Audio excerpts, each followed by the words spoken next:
You know what? Can we just establish that people like to look good? Is that too much to ask for? Okay, you know, so we've all been there. You know, you're feeling lit, you're feeling, yeah, I'm pretty. You tell your friends, hey, yo, take a photo of me, I'm feeling good today. And then, you know, the photo does not feel good today. It happens. You know, it happens. So today we're gonna take a look at some examples here on my computer very soon, where the photo was just less than adequate. Yeah, that seems correct. Because, you know, as a photographer, you should know how to work your camera, I guess. But when you hand your camera off to someone else, say, hey, take a photo of me, shit can just go wrong quickly. Like really wrong, really fast. So today I thought I was gonna show you 3 or 4 examples maybe where the exposure was terribly wrong, the composition was just bad, and where the white balance was just a bit off, you know. So here are the examples. This is a photo of me in Berlin. You know, I took great photos of all my friends, and then I said, yo, this is a cool building, take a photo of me in front of the building. And no, it did not turn out how I wanted. And you can see my hair is very fluffy. It's very good. No, but this photo has terrible composition, I'm sorry. And whoa, just blown out highlights. The exposure is way off. It's not good at all, actually. And here is one of my dog, I know. Aw, very cute, thank you. But the white balance is a bit off. The photo is a bit... I feel like it is, you know? It just feels a bit crooked. And here's another photo of me. You know, these examples might be a bit egotistic, but for the most part, I take great photos of people and people take not so great photos of me. Might be my problem, I don't know. But this photo, it's, you know, it's not terrible. I mean, I help, I'm pretty. But the composition, it's, yeah, this one is slanting for sure. This one is not level. So, shall we just dive right in? You know, sometimes photos turn out bad and we need to correct them in post. Fix it in post. I feel like that's a motto already. But you know, fix it in post, make it better, make it acceptable at least. So we're gonna start with this picture of me. This is just how I would edit them. You know, everybody has their own personal preferences and stuff. So don't take my word for it. It's just my creative liking, as we say, as it is. Let's start with composition, because this is not. Crop it down. Maybe just like so. Yeah, that works. Okay, now I want to see how much information we have to work with, because the highlights are extremely blown out. So just put this one down. Shadows, whites, exposure. Okay, seems like we have a fair bit of information to work with. So first off, temperature. I think it's too warm. You know, this is completely like to your liking. I guess I like cooler photos, you know, more crisp, these deep, no, not deep, light teal blues, you know, like maybe like so. But you see, like the problem with this one is it's way too bright on this side of the face and way too dark on this side. Handsome face, yeah, I know. So if I turn down the shadows, it gets too dark there. If I turn up the whites, it gets too bright there. This is just this is a nightmare. But I think we can make it work. You know, it's a huge difference already. I mean, yeah, just turn down the... Yeah, actually, I'm pretty happy. You know, we needed to take down all the white levels. The exposure was way off. So lowering the exposure, lowering the... Heck, I don't know what the English word is. I have no idea, I'm sorry. Highlights, that's easy enough. So highlights way down, shadows down, whites down, blacks down, everything just down. And just, you know, I like to explode the blues. As you can see here, I got a lot of blue going on. I like blue. Here's a version I did beforehand, before this tutorial. Yeah, those are pretty similar. I actually think the new one's better. It's straighter at least. Yeah. So, you know, you can save a lot of photos when they're too bright. You know, you give the camera to your friend, and I don't know how this happens, but somehow every goddamn time they found the wheel for the shutter speed, and I'm gonna lower it to 1/30, and the picture just becomes, yeah. As you can see, I've got a lot of motions bottled up. It's not good. Moving on to my dog. Hello. This photo is actually quite good. I would like to start with straightening it up. And this one is quite hard because she's slanting and there's a hill. You know, it's a beach right down to the left, but the building is straight. So I don't know. Maybe the photo is straight. Yeah, I think it's straight. Let's just, it's straight, right? Yeah. Contrast, down with the highlights, up with shadows, down with whites, down with blacks. This one I would like to be a bit warmer because it was summer, believe it or not, Sweden, it's cold. But it was summer.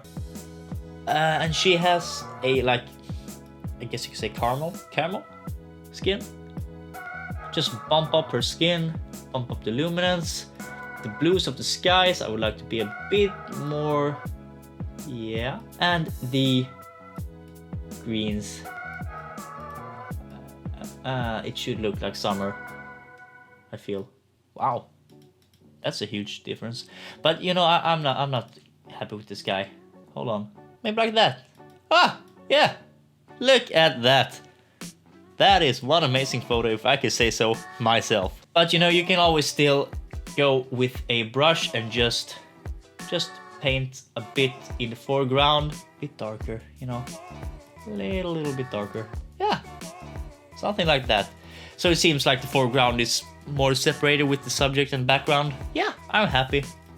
You know what? I'm happy with this photo. I think it's a goddamn good photo, if I might say so myself. I think I even have it. Nope. Nothing. Okay, so what did we do here, really? I mean, we didn't change much. We changed the color of the sky to be a bit more blue, this, you know, thale? Is that a word? A bit more bluish, you know, nice blue. My dog has kind of a caramel colored fur, so I just hired up the saturation of the oranges, browns, orange, you know, just make her pop out a bit more of the photo. And here's the one I edited on beforehand. You know what? Once more, I like this one. Yeah. Might be a bit too dark actually. So just a bit more. There we go. Yeah, that's perfect. That's one beautiful photo. I mean, heck. And she's so happy with the tongue out and everything, you know. Or maybe she's thirsty. Oh. I'm happy. Moving on to the third one. I think this one is crap. No, it's actually pretty good. I mean, but the composition is... there is way too much space over my head. It's just... You know, you can see here it's like a good 1.5 inches maybe. Here's just so much space. It's so unnecessary. And it's slanting, like heck of a lot slanting. So just straighten me out, making the photo a bit smaller. Yeah, you see, it's already much better because the composition, it does quite a lot actually. And you can see here with all the stuff I cut out, the sky is all white, so it's like unnecessary, it's boring, really, nothing happens. On the far right, it's just grass and planks, and far left, it's just grass. Yeah, you know, it's so unnecessary real estate in a photo. So, boom, press enter. This is amazing. Let's start with lowering the highlights, bumping up the exposure, taking down the shadows. And this is actually, I believe, Christmas. Yeah, Christmas color shirt. Texture, clarity, might add a bit of this. I don't really see. And as you can see, I'm very sunburned in real life. I am. So this photo is obviously wrong. Bumping up those colors, yeah, there we go. And the green of the grass, I don't like it. A bit more in that direction, a bit more yellowish. My jacket, it's actually really blue, but I think we had such an overcast sky that day, so it just washed out the suit, I guess. Just making it much bluer, much bluer. Make them really red. There we go. That's amazing. Yeah. Now I'm too orange, right? This doesn't look good. I would say like so. Yeah. That is a huge dip. You know, sometimes when you're editing a photo, it's good to have your mouse right down here. You see? Here? Yeah. Show original photo. Because sometimes you get quite blind actually when you're editing a photo. You're sitting down 10-15 minutes per photo and you just get blind. You don't see the changes. But this one, I'm fairly happy. This might be a profile picture. Okay, so what did we really do today? Not much you really should not have not known yet. What? This photo was quite unsalvageable. It was just blown out, way too white, way too overexposed, way too, I would say, too yellowish in the tint. The white balance was probably set to meh. But we managed to save the photo, just bring down the highlights, bring down the whites, bring up the blues, because I believe this building in the background is blue actually, but it just looks white, or I am wrong and it's white and I just want it to be blue. You know, it's this like teal and orange. I've actually talked about this before, but the teal and orange are contrasting colors, so it complements each other. The human skin is mostly orange, you know, and teal is a good complement color for orange. As you can see, blue, yellow-ish. And then we went to the dog. This photo was actually not so bad from the start. It was a bit underexposed. I might have set the camera to 4400 Kelvin. Somewhere in that ballpark. It's too cold.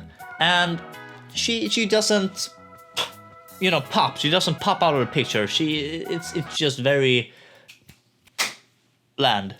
It's very bland. But we lifted up the oranges. We cooled down the sky. The sky needs to pop with like really, really bright blue. At least I think so. And also, you know, you have the teal and the orange in this photo too. The sky is really, really teal and my dog, is real orange. And we darkened the foreground just to make it pop a bit more, so you know it's the foreground, the subject, and way back the background and the sky. I think this photo is really good actually. And last but not least, we had this amazing model. He was free for a day, so I was lucky to get him. Amazing guy, you should check him out on Instagram at Alesso Leon. This photo was not so bad actually. It was a bit slanted. It was a bad composition really. That's an easy fix. Just in here, bum, make the photo, scale it to your liking, I would say, and then we just play around with the colors. It's winter, so I did not want the green grass really, but I like the more yellow tinted grass more. It's more wintry, I guess you could say. And then we just went in and edited the blues and the reds to make the jacket and the shirt pop out more from the picture, to like separate them from the now yellow background. You know what? That might be my only complaint about this photo. It's too much colors. But nonetheless, we managed to save this photo, and this might actually be my new profile picture. I think so. So anyways, guys, I hope you learned something today, that you can salvage most photos if you just put a little love in them. You know, sometimes you have a hurry. You know, you get out there, you want to take a photo, and you notice you have the wrong settings, exposure, highlights, white balance. It's a mess really. If you have the wrong settings from the beginning, the photo will turn out crap. That is why we have Lightroom, to save us in these occasions, because you know it will turn out bad sometimes, most times, sometimes. But it's good to know that not all photos are worth just throwing away because the composition sucks, it's way too overexposed, the white balance off. No, you can save it. You just need to put a little bit time, effort, and love into the photo. And you know what? Actually, I think this turned out good. Yeah, I'm happy. But I guess my job here is done. Lightroom is a real saver if your photos is not the best when you took them, if your friend just is not up to date with you and your photography skills, you should know that you can save the photos in post. Fix it in post. Yeah. How to turn bad photos into good photos. What a title. We nailed it. Yeah. I think that's a lesson for today. I will see you in the next tutorial, maybe, or the next, you know, we'll see each other. It's no rush, right? Okay. And as we say in Swedish, ha det bra. Hej då.